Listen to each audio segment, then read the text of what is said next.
அந்த காலத்தில் முன்னோர்கள் எல்லாம் இந்த சதையொட்டி வேறுன்னு கேள்விப்பட்டுக்கிறீங்களா? சதையொட்டி வேறு, சதையொட்டின்னு சொல்லுவாங்க. சதையொட்டி வேறு அப்படின்னா மலையில் வாழ்ந்துட்டு இருப்பாங்களாம். ஆதி காலத்தில் மலையில் வாழுவாங்களாம். மலையில் இருந்து ஏமாந்து நைட்டில் நடந்து போகும்போது சரிஞ்சு விழுந்துட்டாங்கன்னா இந்த சாறு காயம் ஆயிருமா. அந்த வேரை எடுத்து எங்கெங்கே எல்லாம் அந்த காயம் இருக்கோ அங்கே அப்படி அந்த வேரை வச்சா எல்லாம் சதை ஒட்டிக்குமா. அதுக்கு பேர் தான் சதையொட்டி. எப்படிங்க? கிராமத்துகள் இல்லைங்க, இப்போ அந்த வேர் வர்றதில்லை. முதல்ல மலை மேலே அதெல்லாம் வச்சுருப்பாங்க, எல்லா வீட்லேயும் இருக்கும். கீழே விழுந்துட்டான் அப்படின்னா உடனே தூக்கிட்டு வந்தோடனே இந்த வேர் எடுத்துகிட்டு வந்து டக்கு டக்குன்னு பூசுவாங்க. அது மறுபடியும் பழைய உடம்பு வந்துடுமா. அது சதையொட்டி. அது சும்மா சாதாரணமாக ஒரு மட்டன் பீஸவே 4 கட் பண்ணி 4 பக்கம் வச்சு அந்த சதையொட்டி வேறு வச்சு அது அப்படி சக்கரம் வந்து ஒட்டிக்குமா. அப்போ எவ்வளோ பெரிய பவர் உள்ள மூலிகையெல்லாம் சித்தர்கள் கண்டுபிடிச்சி வச்சுக்கிறாங்கன்னு பாருங்கள். அப்போ இதெல்லாம் ஆதிகால பரிகாரம். அப்போ அந்த வேர் இருந்திருக்குது பாருங்கன்னு சொல்கிறேன். அப்போ சதையொட்டி வேர்னு ஒன்று இருக்குது. அந்த காலத்தில் அப்படி பண்ணியிருக்காங்க. அந்த சதையொட்டின்னு அப்படி எடுத்தாங்கன்னா டக்கு டக்குன்னு அதை ஒட்டிக்குமா. அப்போது அந்த சஞ்சீவிங்கிற வேரெல்லாம் சதையொட்டி வேரெல்லாம் என்ன, இதெல்லாமே அந்த ஒரு விஷயம் தானே. சஞ்சீவியுடைய யோகமே என்ன, சஞ்சீவி மூலிகையோட சக்தி என்ன, ஒரிஜினல் சக்தி யாராவது படிச்சிருந்தாங்கன்னா சஞ்சீவி மூலிகையோட பவர் உங்களுக்கு தெரியும். சஞ்சீவி மூலிகை அவ்வளோ சுலபமாக கிடைக்காது. அது எங்கே இருக்கும்? கருடாழ்வாருடைய கூண்டுக்குள்ளே இருக்கும்.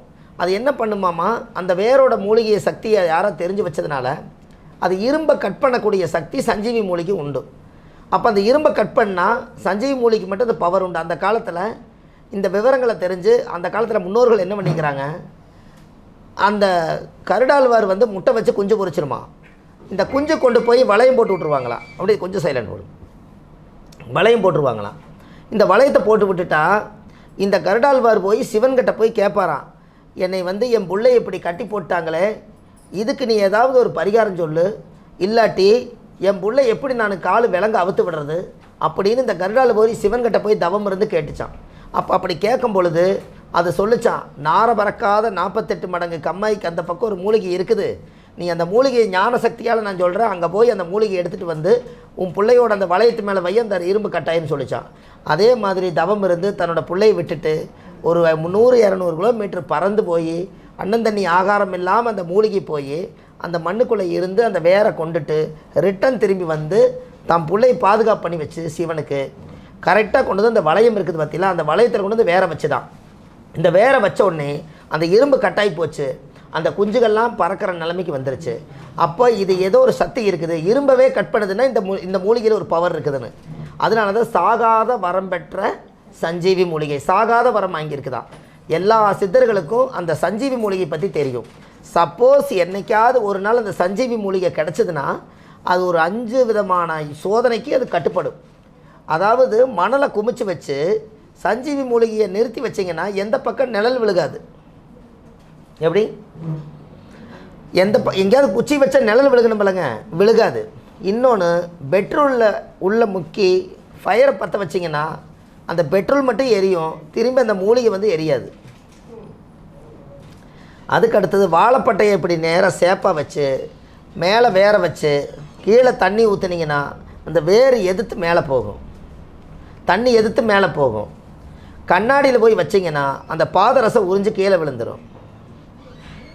இரும்பு மேலே வச்சிங்கன்னா கட்டாயிரும். இந்த 5க்கும் அது கட்டுப்படும். இப்படி இருந்தால் அதுக்கு பேர் சஞ்சீவி மூலிகை. எப்படி என்னங்கய்யா? ஆமாம், புண்ணியம் செய்வதற்கே புண்ணியம் செய்திருக்க வேண்டும். அதெல்லாம் கிடச்சிதுன்னா பெரிய புண்ணியம் தான். ஆனால் அப்படி கிடைக்கிறதுக்கு வாய்ப்புகள் ரொம்ப கம்மி. ஆனால் இருக்குது, வாழ்ந்துட்டு இருக்குது எங்கேயோ. அது பொன்னூதியூர் மலையில் அந்த சஞ்சீவி மூலிகை மரம் இருக்குதுன்னு சித்தர்கள் சொல்லியிருக்காங்க. அதனால தான் அந்த கொங்கண சித்தருக்கு பொன்னூதியூர் மலை அப்படி சொன்னேன் இல்லைங்களா. ஊதியூர் மலை செங்கல் ஒரு பரிகாரம் சொன்னல, அந்த ஊதியூர் மலையில் சஞ்சீவி மூலிகை இருக்கான். ஏன் அப்படின்னு கேட்டிங்கன்னா, அந்த வேட்டைக்கு போயிருக்காங்க அந்த மலைக்குள்ளே, 2-3 முயல்கள் எல்லாம் கட் பண்ணி குழம்பு வச்சுருக்காங்க. அப்போ கிளறதுக்கு கரண்டி இல்லை. அப்போ இந்த குச்சி எடுத்து கிளறிக்கிறாங்க. எல்லா முயலும் உயிரோடு எந்திரிச்சு ஓடிச்சான். முயலை பிடின்னு எல்லாம் ஓடினோடனே அப்புறம் இங்கே பார்க்கும்போது இந்த குச்சி மறைஞ்சிருச்சு. என்னடா அது, குச்சியில் இப்படி நோண்டினோடனே உயிர் வருது, அப்போ இந்த மூலிகையில் ஏதோ சக்தி இருக்குது அப்படின்னு ரிட்டன் திரும்பி பார்த்தாங்களாம். இங்கே மூலிகை அந்த செடி மறைஞ்சிருச்சான். அப்போ அந்த மலைக்குள்ளே தான் அந்த சஞ்சீவி மூலிகை இருக்குது. அதனால தான் கொங்கண சித்தர் 800 வருஷம் தவம் பண்ணார். அவர் எதற்காக தவம் பண்ணார்? செல்வமும் புகழும் வேணும்னு தவம் பண்ணார். 800 வருஷம் தவம் பண்ணிவிட்டு எங்கே போய் ஜீவசம்மதி ஆகிட்டார்? திருப்பதியில் போய் ஜீவசம்மதி ஆகிட்டார். இப்போ செல்வமும் புகழும் உள்ள சாமி எந்த கையா? அவ்வளோதான். இதுதான் இதோட பவர் தான் அங்கே இருக்குதுங்க. என்ன அப்போ இதோட பவர் அங்கே அதிகமாக இருக்கிறதுனால அந்த திருப்பதி வெங்கடாஜலபதியுடைய சிலைக்குள்ளேயே அந்த சித்தருடைய வாசம் இருப்பதுனால தான் அந்த சாமிக்கே வேர்க்குதுன்னு சொல்கிறாங்க. அப்போ அவ்வளோ ஒரு பவர் அங்கே இருக்குது. ப்ளஸ் சந்திரகாந்த கல் அங்கே இருக்குது. அதெல்லாம் இருக்கிறதுனால தான் அந்த சக்தி பிறக்குது. அதனால் நீங்கள் அங்கே போய் 1 மணி நேரமாவது அந்த கோயிலை சுற்றி அப்புறம் தானே பெருமாளை பார்க்குறீங்க. அதுக்குள்ளே இந்த சட்டையெல்லாம் கழட்ட சொல்கிறாங்க. அந்த இரையாற்றலாம் உள்ளே ஏறதுனால தான் கோயில் போயிட்டு வந்தோன்னா இந்த எனர்ஜி ஃபுல் பவராக இருக்கிறதுக்கு காரணம். இதுக்கு மூலாதாரம் நம்ம ஊரில் வாழ்ந்த சித்தர் தான் திருப்பதியில் போய் ஜீவசம்மதியாக இருக்கார். அப்போ தவமண்ணை இடத்துக்கு நீங்கள் போகணுன்னா பௌர்ணமிக்கு அமாவாசைக்கு மட்டும் மேலே கூட்டம் அன்னதானம் நடக்குது. அங்கே மூலிகை ரசம் நைட்டு 1 மணிக்கு கொடுக்குறாங்க. பொன்னூதி மலையில் அது வட்டமலை அதே தாங்க. இப்போது காங்கேயம் இருக்கலங்கம்மா, அங்கேருந்து 10 கிலோமீட்டர். அது பேரே பொன்னூதியூர் மலை. அப்படின்னா அதே மேலே தாங்க. அது ஒரு வட்டமான ஒரு மட்டமலை மேலே பொன்னூதியூர் மலை. அங்கே சித்தர்கள் வாழ்ந்துட்டு இருக்கிறாங்களாம். அங்கே இருக்குதுங்க. நாங்களாம் கொஞ்சம் படுத்திருந்தோம். அதான் அந்த திருவள்ளுவருடைய ஓலைச்சுவடி எடுத்து முதல்ல படித்தாருன்னு சொன்னேனே, அந்த பொன்னூதியூர் மலை அங்கே இருக்கு. அந்த மதிமயங்கி ஆள்மயங்கி அதாங்க மூலிகையில் அந்த பவர் இருக்குது. எதுக்காக இந்த பரிகாரம் சொல்கிறேன்னா, அந்த காலத்தில் பரிகாரம்ங்கிற ஒரு விஷயம் அந்த சதையொட்டியும் கூட அதை கொண்டு வந்திருக்காங்கன்னு சொல்ல வராங்க.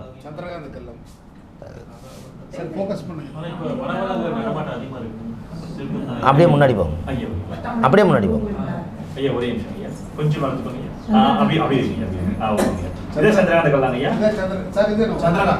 கொஞ்சம் கீழே இருக்காங்க.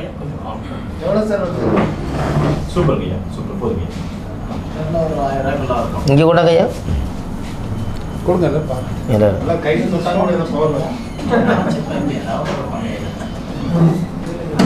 பாருங்க, அந்த கல் இருக்குதுன்னு சொன்னோன்னே அவர் எடுத்து காமிக்கிறாரு.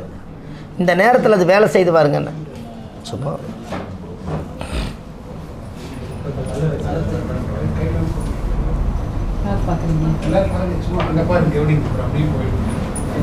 அதை வாங்கி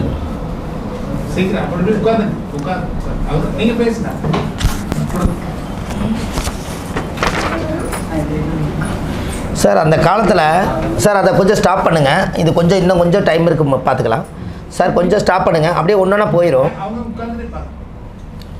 சார். அந்த காலத்தில் குழந்தை பாக்கியம் கிடைக்குன்னா இப்போல்லாம் ஸ்கேன் பண்ணி பார்த்துட்டு குழந்தை கிடைக்குமா கிடைக்காதான்னு சொல்கிறாங்க. ஸ்கேன் பண்ணி அந்த காலத்தில் குழந்தை உண்மையாலுமே கிடைக்கும் கிடைக்காதுங்கிறத எப்படி கண்டுபிடிச்சாங்க?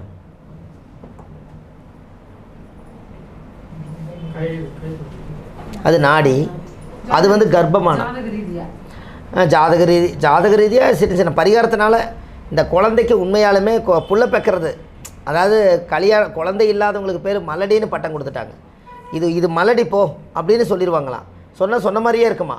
இல்லை இது புள்ள பெக்கிற பொம்பளை தானே பார்த்து சொல்லிடுவாங்க. அந்த காலத்தில் கல்யாணம் பண்ணுற காலத்திலேயே சில கல்யாணம் பண்ணி வாரிசை உருவாக்குறதுக்கு வம்ச விருத்தியாக இந்த பொண்ணுக்கு தகுதி இருக்குதா அப்படின்னு செக் பண்ணுவாங்களா? என்னங்க எப்படிங்க தெரியலையே. அதாவது சார் வெள்ளை பூண்டு இருக்குல்ல, வெள்ளை பூண்டு, இந்த வெள்ளை பூண்டை குழந்தை இல்லாதவங்களுக்கு கல்யாணம் மூச்சு வெள்ளை பூண்டை தலகாணி வைக்காமல் ஒரு 6-7-10 பூண்டை கீழே வச்சு இவங்க அது மேலே தலை வச்சு நைட்டெல்லாம் தூங்க சொல்லுவாங்க. ஒரு நாள் எப்படிங்க ஒரு நாள் தூங்க சொல்லுவாங்க. அந்த வெள்ளை பூண்டுடைய அந்த உண்மையான அந்த பவர், அந்த பூண்டோட உயிர் சக்தி அந்த முடியுடைய ஹோல்ஸ்குள்ளே உள்ளே போய் உடம்புக்குள்ளே பரவுமா. காலையில் தூங்கி எந்திரிச்சோடனே வாயை ஊத சொல்லுவாங்களா. வாயில் வெள்ளை பூண்டு வாடை அடித்தா குழந்தை வெத்துருமா. பூண்டு அடிக்கலைன்னா குழந்தை எப்போ பெக்க முடியாதா? எப்படி புரிஞ்சுங்களா ஐயா? அந்த காலத்தில் எப்படியெல்லாம் முன்னோர்கள் வச்சுக்கிறாங்க பாருங்க. தலைக்கு வச்சது வாய்க்கு வரணும். அப்போ தலைக்கு இருந்து உள்ள குழந்தை பெக்கிறவங்களுடைய ஆக்னேயம் அந்த துரியம் உடம்பு பூரா பரவற மாதிரி இருந்துச்சுன்னா அந்த குழந்தை உண்மையாலுமே அவங்க பெற்று கொடுக்க முடியும்னா தலைமேட்டு கடியில் வெள்ளை பூண்டை வச்சு ஒரு நாளோ அல்லது 2 நாளைக்காவது சரியாக வைக்கலினாலும் கூட 2 நாளைக்கோ 3 நாளைக்கு இருக்கோ வெள்ளை பூண்டை தலைமைட்டு கடியில் வச்சு படுக்க சொல்லணும். காலையில் எந்திரிச்சோன்னே வாயை ஊத சொன்னால் வாயிலிருந்து வெள்ளைப்பூண்டு வாடை அடித்தா இங்கே இருக்கிறது இங்கே வந்துருச்சுன்னா குழந்தை பெக்கறதுக்கு தகுதியான பொம்பளை. அப்படி இல்லைன்னா அந்த பூண்டு வாடை அடிக்கலைன்னா அவங்களுக்கு குழந்தை பாக்கியம் பெறாது, தடைன்னு சொல்லிடுவாங்களா. அந்த காலத்தில் எப்படி யோசிச்சு வச்சுக்கிறாங்க, எப்படி பரிகாரம் பாருங்கள்.